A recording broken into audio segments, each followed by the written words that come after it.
जय हिंद. मी brigadier Hemant Mahajan Facebook live मध्ये आपलं स्वागत करतो. ज्या विषयावरती आपण आज बोलणार आहे तो त्याचे चार भाग आहेत. एक तर चीनी सैन्य लडाखमध्ये माघार घेत आहे, त्याच्याविषयी बोलू. यामुळे नेमकं काय झालं, भारताचा फायदा काय आहे, येणाऱ्या दिवसामध्ये काय होईल. दुसरा भाग आपला असेल की अमेरिकन नौदल हे मोठ्या संख्येमध्ये येऊन पोचलेलं आहे साऊथ चायना समुद्रामध्ये. त्यामुळे नेमकं भारताला काय फायदा होणार आहे आणि चीनला बाकीचं जग कसं प्रत्युत्तर देत आहे. तिसरं, साऊथ ईस्ट चायना सी मध्ये जिथे जपान आणि अ, चायनाच्या मध्ये समुद्र आहे, सेनकाकू नावाचं तिथे एक बेट आहे, ज्यावरती या दोन्ही राष्ट्रांचा वाद आहे. तिथे नेमकं काय होत आहे आणि जपान आक्रमक कारवाई काय करत आहे याच्याविषयी बोलू. आणि जर वेळ मिळाला तर तंत्रज्ञानाच्या क्षेत्रामध्ये आपल्याला आत्मनिर्भरतेची कशी गरज आहे आणि त्याकरता देश काय करतो आहे या विषयावर सुद्धा आपण बोलू. पहिले मी आपल्या सगळ्यांचं अभिनंदन करू इच्छितो की याच्या आधी जो आम्ही मागचा प्रोग्राम केला होता फेसबुक लाईव्ह, त्याला अतिशय चांगला रिस्पॉन्स मिळाला आणि 6,500 हून जास्त लोकांनी त्याला बघितलं, की जो एक नवीन विक्रम आहे. एवढंच नव्हे तर आम्ही ज्या ज्या वेळेला फेसबुक लाईव्ह करतो आहे, खास तर संध्याकाळच्या वेळेला, त्याला आम्हाला अतिशय चांगला रिस्पॉन्स मिळतो आहे आणि जवळ-जवळ 8 लाख लोकांनी अजूनपर्यंत त्याला बघितलेलं आहे. तर त्याकरता धन्यवाद. मला खात्री आहे, की आज सुद्धा आपल्याला चांगला रिस्पॉन्स मिळेल. तर प्रथम आपण बोलूया, की चीनी सैन्य जे लडाखमध्ये मागे जात आहे, त्याच्याविषयी चीनचं वर्तमानपत्र ग्लोबल टाइम्स यांनी कालच बातमी दिली होती आणि त्यानंतर भारताचे संरक्षण मंत्री राजनाथ सिंग यांनी नेमकं स्टेटमेंट दिलं, की ही माघार कशी आहे.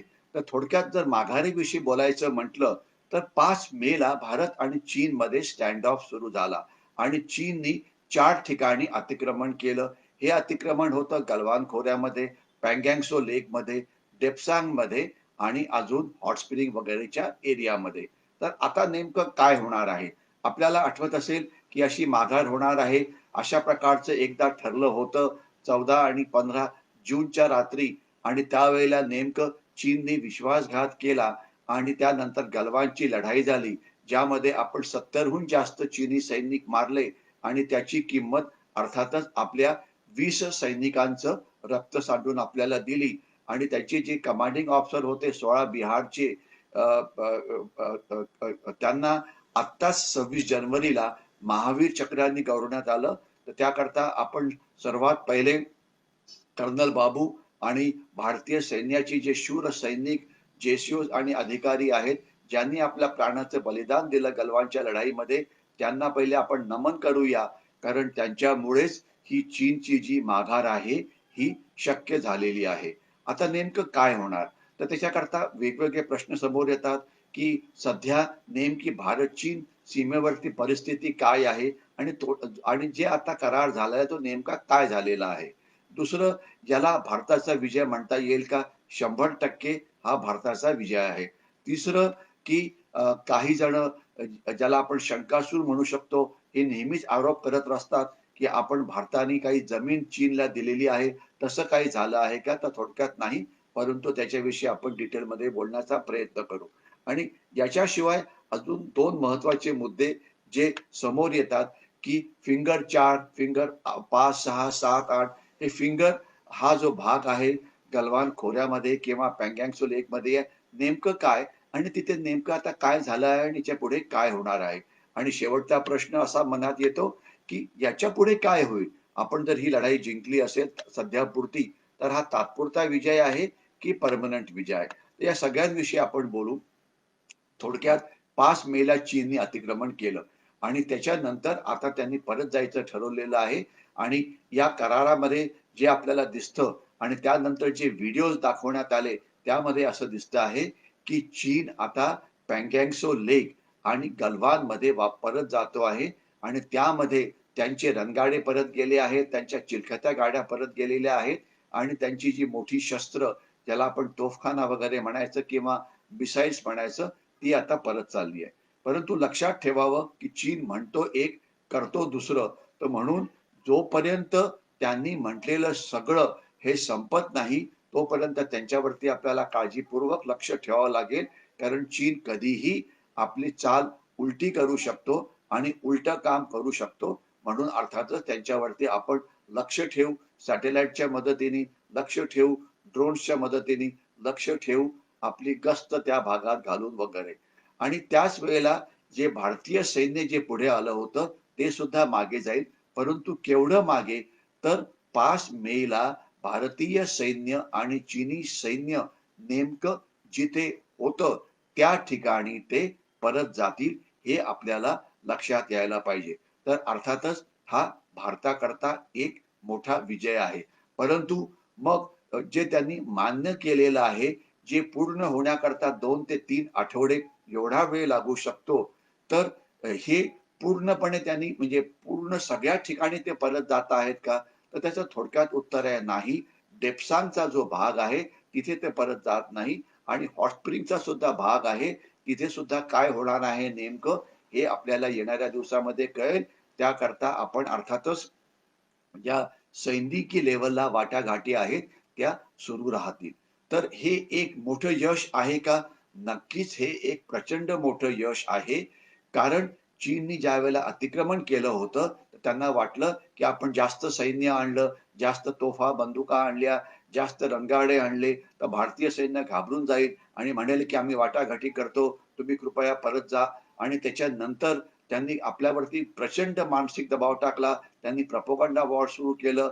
अपप्रचार युद्ध, दुष्प्रचार युद्ध सुरू केलं आणि त्याच्याविषयी त्यांची जे हस्तक भारताच्या मीडियामध्ये होते, त्यांनी सांगितलं, की चीननी तिथे खूप रणगाडे आणलेत, त्याच्याकडे खूप मोठ्या तोफा आहेत, त्या तिथे आणलेल्या आहेत. त्याच्यानंतर हेलिकॉप्टर्स आहेत, ते आणले आहेत. विमानं आणलेली आहेत.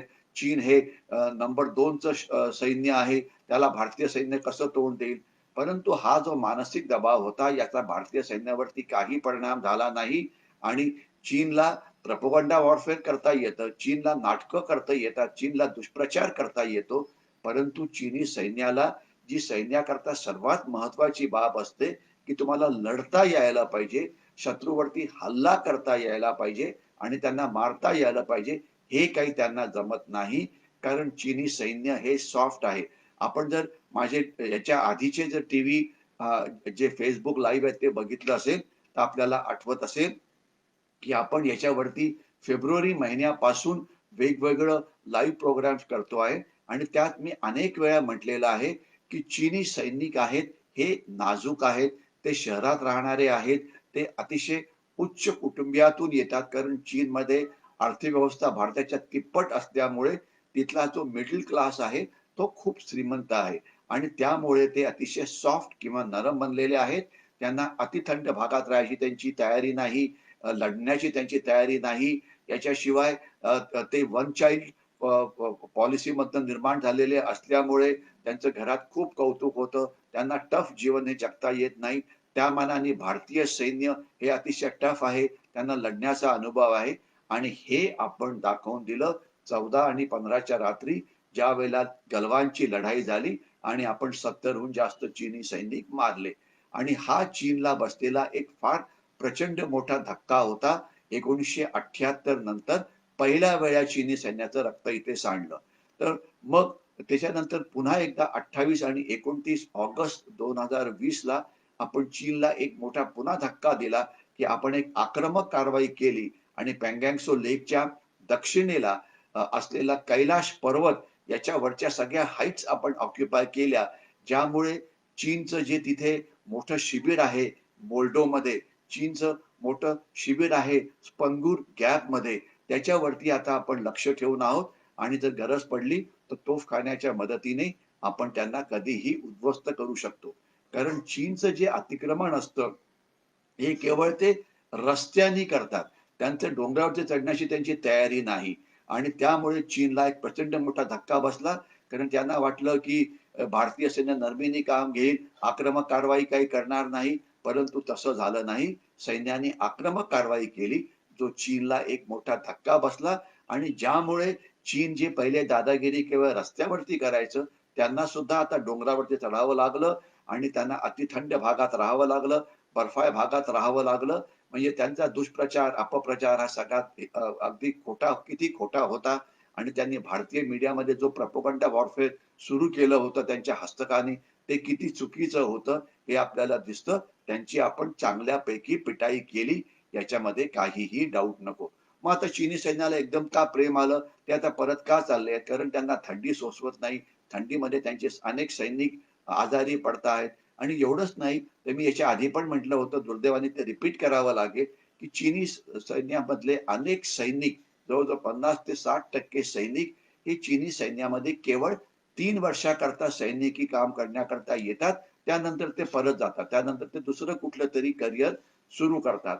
तर त्याच्यामुळे त्यांचं सैनिकी कामात लक्ष नसतं. त्यांना परत जायची घाई असते. कारण त्यांना तिथे सैन्यामध्ये भरती होणं हे कंपल्सरी केलेलं आहे.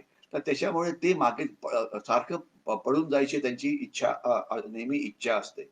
तर या सगळ्यामुळे चीनी सैन्य हे लढण्याला तयार नाही. त्यांचं नेतृत्व किती आक्रमक जरी त्यांनी आक्रमकता दाखवली, तरी सैन्यामध्ये ती आक्रमकता नाही, हे आपल्याला सरळ कळायला पाहिजे. यामध्ये कोणाच्याही मनामध्ये शंका नको.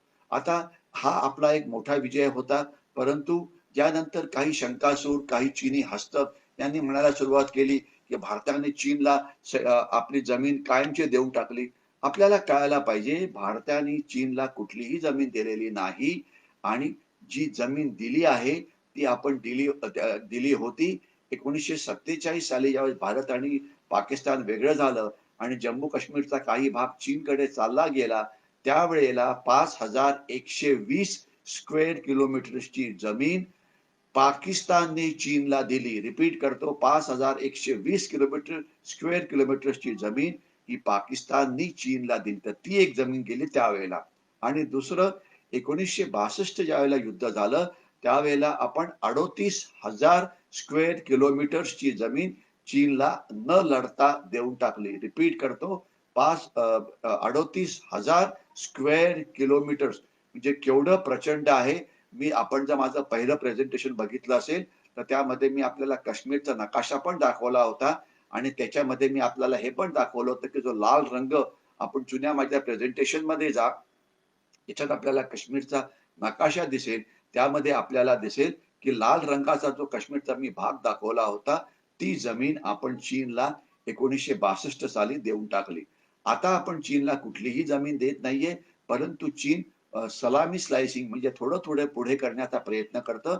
आणि थोडक्यात सांगायचं म्हणजे आपल्याला कल्पना आहे, की भारत आणि चीन सीमेवरती असे अनेक भाग आहेत, ज्याला डिस्प्युटेड एरिया म्हटलं जातं, जिथे दोन्ही दोन्ही देशांना वाटतं, की हा भाग आमचा आहे, त्यांना वाटतं हा भाग त्यांचा आहे, आपल्याला वाटतं तो भाग आपला आहे. आणि त्या भागामध्ये दोन्ही देशाचे सैनिक हे पेट्रोलिंग करतात, म्हणजे गस्त घालतात. तर त्या गस्त घालणाऱ्या भागामध्ये, डिस्प्युटेड एरियामध्ये सध्याची जी एन्क्रोचमेंट किंवा जी अतिक्रमण झालं होतं, ते तिथे झालं होतं. आणि तिथून आता ते परत चालले आहेत आणि त्यांनी सगळीकडे परत जायचं मान्य केलेलं आहे. परंतु जे देप्सांगचा भाग आहे त्याच्याविषयी बोलणं झालेलं नाहीये. आणि हॉट स्प्रिंगचा जो भाग आहे त्याच्याविषयी अजून करार झालेला नाहीये.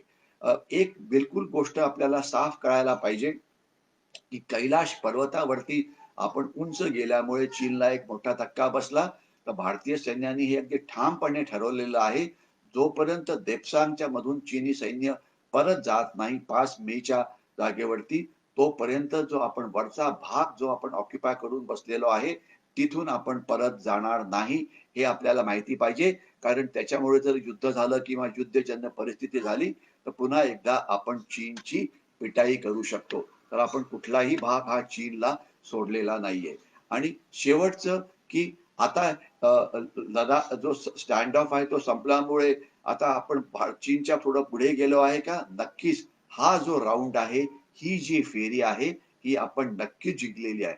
परंतु मात्र चीन आता आपल्याला मिलिटरी लेव्हलला त्यांची लढण्याची सध्या तरी ते हिंमत दाखवत नाहीये. परंतु इतर ठिकाणी ते आपल्याला त्रास द्यायचा प्रयत्न करतायत, ज्याला आपण हायब्रिड वॉर म्हणतो. आपल्याला पटकन सांगायचा प्रयत्न करतो, की ते युनायटेड नेशन्स सिक्युरिटी काउन्सिलमध्ये पाकिस्तानला मदत करतात. याच्याशिवाय ते आपल्याला युनायटेड नेशन सिक्युरिटी काउन्सिलचा परमनंट मेंबर बनवू देत नाही. नुसते मी 1-2च एक्झाम्पल देतो. याच्याशिवाय ते पाकिस्तानला प्रचंड मदत करून पाकिस्तानला भारताच्या विरुद्ध काम करायला भाग पाडतायत आणि काश्मीरमध्ये काय चाललं आहे याची आपल्याला कल्पना आहे. पाकिस्तान पुन्हा एकदा खालिस्तानी दहशतवादाला पुनर्जीवित करण्याचा प्रयत्न करतोय. याच्याविषयी आपण पुष्कळ बोललेलो आहे. पाकिस्तान अनेक दहशतवादी वेगवेगळ्या ठिकाणी टाकायचा पाठवायचा प्रयत्न करतो आहे आणि त्याचं उदाहरण आता 26 जानेवारीला इस्रायली एम्बसी आणि बीटिंग द रिट्रीट जिथे ते सैन्याचा बँड वादन होतं तिथे एक बॉम्ब ब्लास्ट झाला. नशिबाने त्याच्यामध्ये कोणी मारलं गेलं नाही. तर ते पुन्हा एकदा दहशतवादाला पुनर्जीवित करण्याचा प्रयत्न करत आहेत. ईशान्य भारतामध्ये चीन जे बंडखोर आहेत, खास तर NSCN-K त्यांना पुनर्जीवित करण्याचा प्रयत्न करतो आहे. याच्याशिवाय नक्षलवादी किंवा माओवादी किंवा डावे दहशतवादी जे भारताच्या मध्य भागात काम करतायत त्यांना पुनर्जीवित करण्याचा प्रयत्न करतो आहे. परंतु सर्वात जे गेल्या काही महिन्यामध्ये एकदम मोठ्या प्रमाणात सुरू झालं ते म्हणजे चीनचं सॅबॉटाज वॉर किंवा घातपाताचं युद्ध. वेळेअभावी मी याला पटकन सांगण्याचा प्रयत्न करीन. आपल्याला कल्पना आहे की उत्तराखंडमध्ये एक मोठी दुर्घटना घडली. अनेकांना वाटलं की हे पर्यावरणामुळे झालं, हे नैसर्गिक कारण होतं. परंतु याच्याविषयी आपण मागच्याच एपिसोडमध्ये बोललो होतो आणि त्यावेळेला मी म्हटलं होतं की हे चीननी मुद्दाम केलं का? चीननी त्यांच्या म्हणजे हस्तकांचा वापर करून स्फोट केला का? यावरती शंका आहे आणि त्याकरता DRDO म्हणजे डिफेन्स रिसर्च डेव्हलपमेंटचे शास्त्रज्ञ ज्या भागात संशोधन करता आहेत की हा एक नॅचरल डिझास्टर होता की चीननी हे मुद्दाम केलं होतं. तर त्याच्याविषयी संशोधन चालू आहे. याच्याशिवाय आत्ताच आजच एक घटना घडली म्हणजे ती घटना काल घडली असेल की भारतीय सैन्य भूतानच्या रक्षणाकरता सुद्धा सज्ज असतं हे आपल्याला माहिती असेलच आणि आपण त्यांचं कसं रक्षण केलं होतं डोकलामध्ये याची आपल्याला कल्पना आहे. आत्ताच आजच पेपरमध्ये बातमी आली की एक महत्वाचा पूल भारतीय सैन्य जे भूतानमध्ये बांधत होतं जिथून भूतानच्या हा नावाच्या खोऱ्यामध्ये जायला तिथे तो पूल होता. तर तो पूल आज अचानक पडला आणि त्याच्या खालती 3-4 लेबर्स हे दबून गेले. एवढा मोठा पूल कसा पडतो? अशा आधी कधी पूल पडला होता का? तर उत्तर आहे अजिबात नाही. मग आत्ताच का पडला? हा पाडला गेला आणि याकरता चीननी तो पाडला असावा. अर्थात अशी शंका आहे आणि त्याकरता अर्थातच जास्त इन्व्हेस्टिगेशन हे सुरू आहे. माझ्या मनात तरी काही शंका नाही की हा एक घातपात होता. एवढंच नव्हे तर आपल्याला आठवत असेल की आत्ताच मागच्याच महिन्यामध्ये जे आपलं एक सेरम इन्स्टिट्यूट पुण्यामध्ये आहे तिथे आग लागली आणि 1,000 कोटी रुपयाचं त्यांचं नुकसान झालं. सेरम इन्स्टिट्यूटमध्ये का आग लागली? आत्ता का लागली? याच्या आधी कधीच आग लागली नव्हती. आता लावली गेली कारण चीननी जे जगाच्या विरुद्ध आणि भारताच्या विरुद्ध जे बायोलॉजिकल वॉर किंवा जैविक युद्ध सुरू केलं आहे त्याच्यामध्ये सेरम इन्स्टिट्यूटनी व्हॅक्सिनेशन तयार केलं आणि ज्यामुळे हे युद्ध आपल्याला जिंकता येईल तर नेमकी तिथे आग लागली आणि लगेचच ग्लोबल टाइम्स मध्ये आर्टिकल पब्लिश झालं की भारताकडनं तुम्ही व्हॅक्सिनेशन किंवा लस विकत घेऊ नका कारण त्यांचे कारखाने सुरक्षित नाहीत. त्याच्याशिवाय एक कारखाना आपल्याकडे शिफ्ट झाला होता ऍपल नावाच्या कंपनीचा की जी जगातली सर्वात मोठी मोबाईल बनवणारी कंपनी आहे. त्यांचा एक अजून एक त्यांचा सब कारखाना आहे विस्ट्रॉन नावाचा. तिथे एकदम दंगा झाला आणि 500-600 कोटी रुपयाचं नुकसान त्याचं कंपनीचं झालं आणि लगेचच चीनच्या ग्लोबल टाइम्स मध्ये आर्टिकल आलं की ज्या कंपन्या चीनमधून भारतामध्ये गेल्या त्यांनी तिथे जाऊ नये कारण भारत सुरक्षित नाही. तिथे हिंसाचार सुरू असतो. तिथे लोक त्यांचे रस्ते बंद करतात. काही ना काही जाळपोळ करतात. तिथे इंडस्ट्रीयल अनरेस्ट आहे. तिथले वर्कर्स काम करत नाही. वर्कर्स सॅबॉटाज करतात. त्यांना जास्त पगार पाहिजे असतो. चीनमध्ये कुठलाही दंगा होत नाही. चीनमध्ये कुठलाही हिंसाचार होत नाही. चीनचे वर्कर्स जे सांगितलं काम असतं ते ठराविक वेळेमध्ये काम करतात. ते वेळेच्या आधी काम करतात. ते आमचा पगार वाढवा वगैरे असं म्हणून विनाकारण निदर्शनं करत नाही. म्हणजे जे भारतामध्ये सगळं चालतं भारताची आर्थिक प्रगती थांबवण्याकरता ते असलं कुठलंही चीनमध्ये होत नाही आणि भारतीय अतिशय बेशिस्त आहेत. त्यांना काम करायला नको. चीनी मात्र अतिशय शिस्तपूर्ण आहे. तर म्हणून जगाच्या सगळ्या फॅक्टरीजनी यांनी ठरवलं होतं करोना नंतर किंवा चीनी व्हायरस नंतर की की चीनच्या बाहेर जायचं, त्यांनी पुन्हा परत यावं. तर आता हे घातपाताचं सगळं हे जग सुरू आहे. तर म्हणून आपल्याला आपल्या सगळ्या नागरिकांना कान आणि डोळे उघडे ठेवावे लागतील. कारण कुठलीही सुरक्षा एजन्सी भारताच्या सगळीकडे लक्ष देऊ शकत नाही. आपली शहरं केवढी मोठी आहेत, आपलं वेगवेगळी जी इंडस्ट्रियल टाउनशिप्स केवढ्या मोठ्या आहेत. तर म्हणून जोपर्यंत प्रत्येक एक सैनिक बनत नाही, तोपर्यंत ते ठीक होणार नाही. इथेच एक अजून एक काम आहे, की जिथे सामान्य माणसं भारताच्या सुरक्षेमध्ये एक मोठं योगदान देऊ शकतात. ते म्हणजे सोशल मीडियामध्ये, ते म्हणजे प्रिंट मीडियामध्ये, ते म्हणजे इलेक्ट्रॉनिक मीडियामध्ये. प्रिंट मीडिया म्हणजे वर्तमानपत्र, ती मराठीत असो की हिंदीत असो की इंग्लिशमध्ये असो, त्याच्यामध्ये पुन्हा एकदा उलटी-सुलटी आर्टिकल्स यायला सुरुवात झालेली आहे. तर त्यांना प्रत्युत्तर देणं हे आपल्या सगळ्यांचं काम आहे. आपण कुठलंही वर्तमानपत्र वाचलं, त्यात भारताविषयी काही चुकीची बातमी असेल, तर त्याला प्रत्युत्तर द्यायलाच पाहिजे. परंतु टीव्ही चॅनल्सवरती सुद्धा उलटा प्रचार काही वेळा केला जातो. परंतु तिथे मात्र म्हणजे थोडासा कंट्रोल असतो. कारण प्रिंट मीडिया असो की इलेक्ट्रॉनिक मीडिया त्या कायद्याच्या अंतर्गत येतात. त्यावेळी त्यांना जास्त देशद्रोही सारखं बोलता येत नाही. परंतु जिथे सर्वात जास्त देशद्रोह आहे, तो म्हणजे सोशल मीडिया. मग त्याच्यामध्ये Twitter असो की Facebook असो की डिजिटल मीडिया असो. मी रिपीट करतो, डिजिटल मीडिया. आजकाल डिजिटल मीडिया नावाचा एक प्रकार सुरू झाला आहे. म्हणजे वर्तमानपत्र पब्लिश करायच्या ऐवजी वर्तमानपत्र हे इंटरनेटवरतीच ठेवायचं आणि तिथे अनेक जण आहेत. त्यात वाईट काहीच नाहीये. ज्याला पाहिजे त्याला ते करू शकतात. परंतु त्याच्यामध्ये अनेक अशी वर्तमानपत्र इतकी देशद्रोही आहेत, की ते देशाच्या विरुद्ध सतत काहीतरी उलटा-सुलटा प्रचार करत असतात. काही प्रचार Facebookच्या पोस्टमध्ये येतो. तोच प्रचार काही Twitterवरती येतो. तोच प्रचार काही अतिशय देशद्रोही व्हिडिओज हे YouTubeवरती टाकले जातात आणि त्याचं मी आपल्याला एकच उदाहरण देतो Twitter विषयी, की Twitter म्हणजे एक छोटासा आपला काही मेसेज असेल, तर आपण तो ट्वीट करू शकतो आणि मग आपले अनेक जण त्याला बघतात. म्हणजे एका मिनिटात आपण हजारो, लाखो लोकांकडे पोहोचू शकतो, जेवढे आपले फॉलोअर्स असतात. तर Twitterनी काय करावं, तर Twitterवरती एक हॅशटॅग सुरू झाला होता, की फार्मर्स जिनोसाइड म्हणजे भारतामध्ये शेतकऱ्यांना मारलं जातं आहे आणि त्याच्यावरती हजारो, लाखो असे ट्वीट्स यायला लागले, जे 100% खोटं आहे. आपल्या सरकारने सुरक्षा एजन्सीने सांगितलं, की अशा प्रकारचे ट्वीट हँडल जे करतात त्यांना बॅन करा. पण Twitterने दादागिरी करायला सुरुवात केली. नाही, आम्ही हे करणार नाही. कारण आम्ही इंडिपेंडंट आहोत. अरे तुम्ही इंडिपेंडंट कसे आहात? तुम्हाला काय आमच्या देशाचे कायदे लागू नयेत का? म्हणजे व्यक्ती स्वातंत्र्याच्या नावाखालती तुम्ही भारत देशाचे जे कायदे आहेत, त्याला तुम्ही ते कायदे तोडू शकतो का? पण Twitterला वाटलं, की आपण एवढे दादा आहोत, की आपल्याला आठवत असेल, की तसं म्हटलं तर Twitter ही एक अमेरिकन कंपनी आहे आणि आपल्याला आठवत असेल, की ज्यावेळेला अमेरिकेत इलेक्शन सुरू होतं, तर Twitterनी अशी दादागिरी दाखवली, की त्यावेळेला जे अमेरिकेचे प्रेसिडेंट होते डोनाल्ड ट्रम्पचा त्यांनी अकाउंट ब्लॉक केला. कुठल्याही कंपनीची त्यांच्या देशाच्या राष्ट्रपतीचा अकाउंट ब्लॉक करायची हिंमत होते? डोनाल्ड ट्रम्प चुकीचे आहेत की बरोबर आहेत, याच्यात मला जायची इच्छा नाहीये. परंतु त्यांची अशी हिंमत अमेरिकेसारख्या राष्ट्राकडे होते आणि अमेरिकेमध्ये त्यांना अनेकांनी सपोर्ट करायला सुरुवात केली आणि डोनाल्ड ट्रम्पचा अकाउंट हा काही ठिकाणी ब्लॉक होता. त्यांनी हाच प्रकार आणि अमेरिका त्याला काही फारसं करू शकले नाही. त्याच्यानंतर तोच प्रकार त्यांनी फ्रान्समध्ये करायचा प्रयत्न केला. फ्रान्सने त्यांना धडा शिकवला. तोच प्रयत्न त्यांनी मला आता एका देशाचं नाव आठवत नाहीये. मला वाटतं जर्मनी बहुतेक. त्यांनी तोच प्रयत्न तिथे केला. म्हणजे त्यांना दाखवायचं होतं, की Twitter नावाचा जो प्रकार आहे सोशल मीडियावाला, तो इतर देशांच्या कायद्याला मानत नाही. त्यांनी भारताला हाच करायचा प्रयत्न केला. परंतु भारत किती टफ वागू शकतो हे पुढे आलं आणि त्यांना सांगण्यात आलं, की जर भारताच्या कायद्याचं पालन केलं नाही, तर तुमचे जे स्टाफ मेंबर्स आहेत त्यांना तुरुंगात टाकलं जाईल.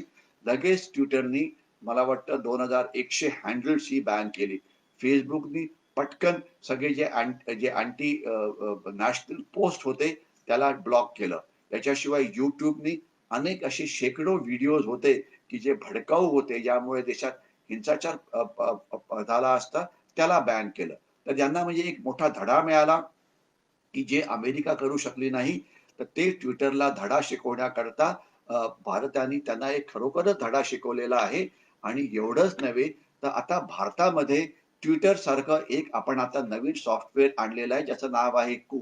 मी आपल्या सगळ्यांना आव्हान करतो, की आपण 259 ॲप्स ही बॅन केली आणि आता देशाने आत्मनिर्भर भारतमध्ये स्वतःची ॲप्स बनवलेली आहेत, की जी देशाच्या कायद्याच्या अंतर्गत येतात आणि त्यामध्ये कू आहे, की जे ट्विटर सारखं आहे, की आपण शॉर्ट मेसेजेस त्याच्यावरती ट्वीट करू शकतो आणि त्याचे ऑलरेडी 3 ते 4 कोटी भारतीय त्याचे मेंबर बनलेले आहेत.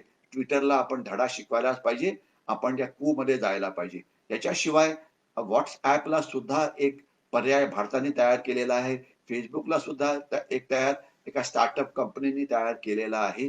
तर आपण आपल्या मीडियावरती बाहेरचं जे हे असतं, ते त्याला एक धक्का द्यायलाच पाहिजे आणि त्याला सांगायला पाहिजे, तुम्ही कुठलेही असा, कुठली अमेरिकेची कंपनी असो की अजून कुठलीही असो, जर तुम्ही आमचे कायदे तोडले, तर आम्ही तुम्हाला धडा शिकवू. तुम्हाला आम्ही भारतातनं काढून टाकू. तुम्हाला म्हणजे भारताची गरज आहे, भारताला तुमची गरज नाही.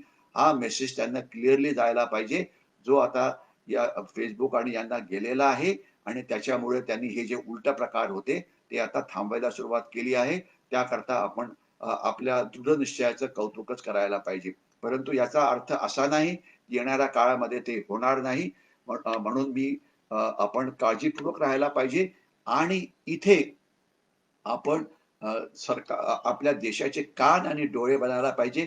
Facebookवरती किंवा Twitterवरती कुठलीही तुम्हाला देशद्रोही पोस्ट दिसली, तर लगेच त्याचा जे रेफरन्स असतो, तो तुम्ही सुरक्षा एजन्सीजकडे पाठवा, ज्यामुळे त्याच्यावरती कारवाई करता येईल. कारण इंटरनेट जे आहे, हे एक प्रचंड मोठा असा अथांग समुद्र आहे. त्याच्यामध्ये रोज आज तुम्हाला सांगायचं म्हटलं तर 70-80% भारतीय आज इंटरनेटवरती आणि सोशल मीडियावरती आहे आणि Facebookमध्ये रोज हजारो, कोट्यावधी पोस्ट टाकल्या जातात.